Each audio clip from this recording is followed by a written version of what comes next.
করতেই হবে। ইনকিলাব জিন্দাবাদ, ইনকিলাব জিন্দাবাদ। নিত্য প্রয়োজনীয় দ্রব্য আকাশ ছোঁয়া কেন বিজেপি সরকার জবাব চাই। নিত্য প্রয়োজনীয় দ্রব্যের আকাশ ছোঁয়া মূল্য বৃদ্ধি কেন বিজেপি সরকার জবাব চাই।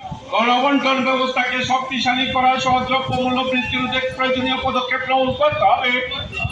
গণবন্টন ব্যবস্থাকে আর্থিক প্রদান করতে হবে। ইনকিলাব জিন্দাবাদ। নারীদের উপর নির্যাতন বন্ধ। এনজিএন মেগা প্রকল্পে বছরের ন্যূনতম 200 দিনের কাজের সংস্থান করতে হবে। শ্রমিকের ন্যূনতম মজুরি 600 টাকা দিতে হবে। এনজিএন মেগা প্রকল্প city machine, CT scan machine, আমরা ইলেকট্রিসিটি প্রবলেম এগুলো আছে। এদিকে বলছে আমরা নেশামুক্ত ত্রিপুরা করতে চাই। এই অবস্থার পরিপ্রেক্ষিতে আজকে আমরা এখানে ডেপুটেশন দিয়েছি এবং আমরা সবসময় জনগণের বিভিন্ন দাবি নিয়ে আমরা লড়াই মাঠে আমরা সেখানে আসছি। এটা নূতন করে নয়,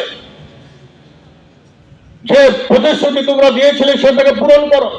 সেই প্রতিশ্রুতি ধারে কাছে না গিয়ে মানুষের মনটাকে অন্যদিকে ঘুরিয়ে নেবার জন্য সেখানে চেষ্টা করা হচ্ছে।